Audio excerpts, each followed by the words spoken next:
বুঝতে পেরেছো? এইটা হলো গিয়ে তোমার এই খাজাঞ্চি খানা। আর ও খাজাঞ্চি মশাই, দাঁড়ান দাঁড়ান দাঁড়ান, চেনেন? হ্যাঁ, চিনি চিনি মনে হচ্ছে, কিন্তু না না না, চিনি চিনি মনে হলে চলবে না, ভালো করে চিনে রাখুন। ইনি হচ্ছেন সেজবাবুর মেজ ছেলে, বাবু ত্রৈলোক্যনাথ। ভালো করে চিনে না রাখলে পরে মুশকিলে পড়বেন, একটু ইয়ে মতন। মানে আপনি তো এমনিতে একটু কম নড়তে চড়তে পারেন।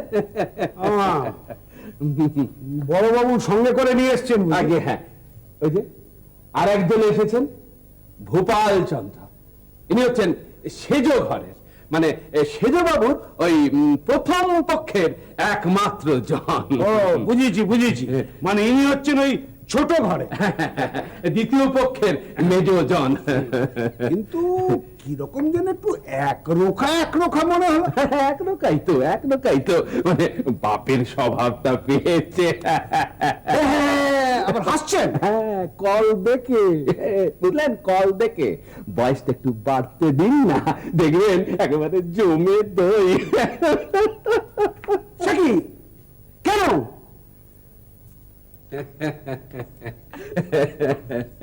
সে যথা সময়ে জানবেন।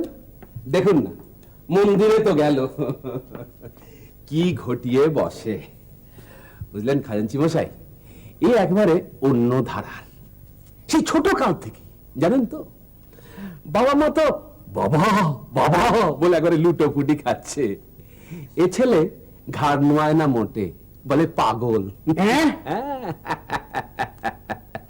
খাজাঞ্চি মশাই, জানবাজারের রাজবাড়ির চরিত্রটা জেনে রাখুন। মানে বলছিলাম, জামাইদের দিন গিয়ে রানীমায়ের নাতি মহারাজদের দিন তো আসবেই, একদিন না একদিন আসবেই, তখন দেখবেন। দূর মশাই, আপনি থামুন তো, ততদিন বাঁচে কিনা কোনো ঠিক নেই।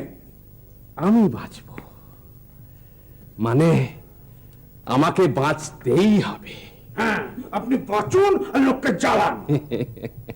এমনি এমনি কি আর মনে গেঁথেছি মশাই, এমনি এমনি কি আর গেঁথেছি? অন্য নাতিরা কে কি করবেন জানি না, তবে এ বাবা জীবন একেবারে এক বালতি দুধে এক ফোঁটা চোনা। আপনি কি করে বুঝবেন? মানে বড়বাবু, মানে কি বলছিস তুই তিলক? কেন? না, খবরদার বলবি না। মহা মুশকিল। আগে পাগল বলতাম, তখন তোদের আপত্তি ছিল। এখন তো আর পাগল বলছি না, বলছি শেয়ালা। নইলে একের পর এক সাধু সন্ত আমদানি করে সবার হাতে তামাক খাচ্ছে। কার কথা বলছো তুমি ত্রৈলোক্যনাথ? তোমাদের রামকৃষ্ণ বাবা গুছিয়ে নামটাও বাগিয়েছে বেশ, একাধারে রাম এবং কৃষ্ণ। শোনো, কে? এই খাজাঞ্চি মশাই, হাসছেন কেন? আমি আমি কোথায় আসুন? এই তো আপনি কথার মাঝখানে একটা আমি করলেন না? আমি এই করিনি। না না, আপনি করলেন নিশ্চয়, কিছু একটা করেছেন তো।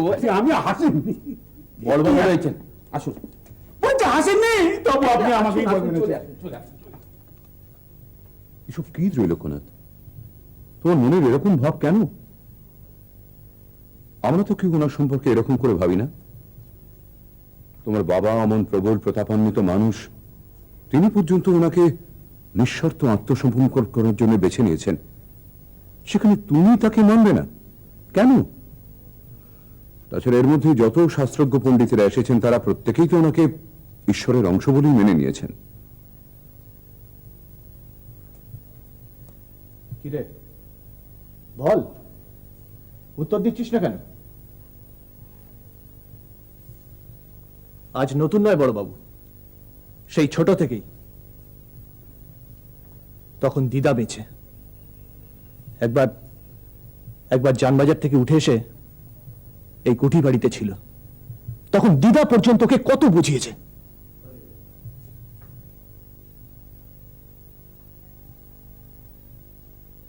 তুই কেন এসেছিস ছোঁচা, বরানগরের রাবড়ি খেতে? আমি এসছি ওই পাগলাটাকে দেখতে। এই গদাই ঠাকুর নাকি জানো না? এখন তো শুনছি সেই নাকি তোমার সব।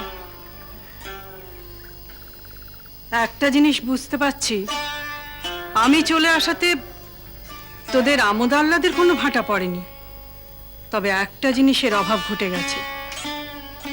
সেটা শিক্ষা দীক্ষার। বড় ভাই হয়েছিস, ছোট ভাইকে শেখাতে পারিসনি কাকে কি বলতে হয়? ওভাবে বলতে নেই, উনি ভগবান, বুঝতে পেরেছো? আর কখনো বলবে না। কোথায় যাচ্ছো? এই তিলু, তিলু, এই কেন ত্রৈলোক্যনাথ? জানি না। জানো না মানে?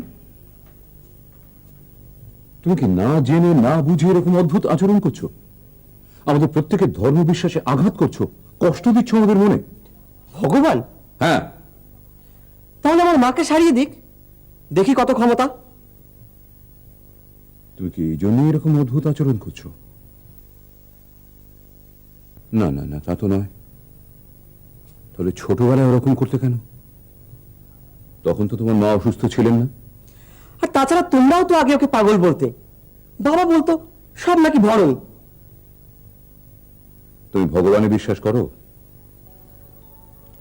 মন্দিরে গিয়ে প্রণাম করো? বিপদে আপদে পড়লে তুমি ঈশ্বরকে স্মরণ করো কি? তিনি আছেন না নেই কি তোমার বিশ্বাস? আচ্ছা আচ্ছা, বেশ, আমি তোমার সব কথাই মেনে নিচ্ছি। বাবা পাগল বা শেয়ানা বা ভণ্ড, তুমি যা মনে করো, ধরে নিচ্ছি তোমার কথাই সত্য। কিন্তু আমাদের মন্দিরের ভবতারিণী মা, তিনি তো মিথ্যে নন। এক কাজ করো বরঞ্চ ত্রৈলোক্য, তুমি মন্দিরে গিয়ে ভবতারিণী মায়ের কাছে বলো না তিনি তোমার গর্ভধারিণী মাকে সুস্থ করে দিন। এরপরও যদি কোনো কারণে তোমার মা সুস্থ না হন, তোমায় কিন্তু ওই মন্দিরে গিয়ে বিগ্রহের সামনে দাঁড়িয়ে বলতে হবে মা নেই, বলতে হবে মা মিথ্যে। আমি সেই দিন তোমার কথা মেনে নেব।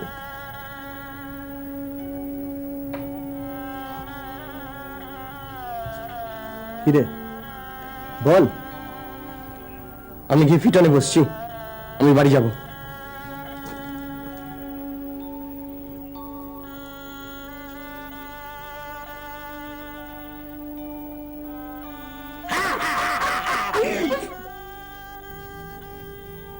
এই জন্যই বড়বাবু বলেছিলাম ওকে এখানে না নিয়ে আসতে। এখানে এলেই যেন ওর বেয়ারাপনা আরো বেড়ে যায়। এরকম একটা অদ্ভুত অবিশ্বাসী মন পেল কোথা থেকে, আমি তাই ভেবে পাই না। আমি বলবো বড়বাবু? তুমি বলো শুনি। আমাদের রাজবাড়ির, মানে আমাদের জানবাজারের রাজবাড়ির প্রত্যেকটা মানুষ, বলতে আমরা প্রত্যেকে একসঙ্গে একটা ছাদের নিচে থাকলেও আমরা কিন্তু প্রত্যেকে আলাদা আলাদা ভাবে এক একটা দ্বীপে বন্দী। আমরা একসঙ্গে কিন্তু মিলেমিশে এক নই। শ্রীরাম কৃষ্ণ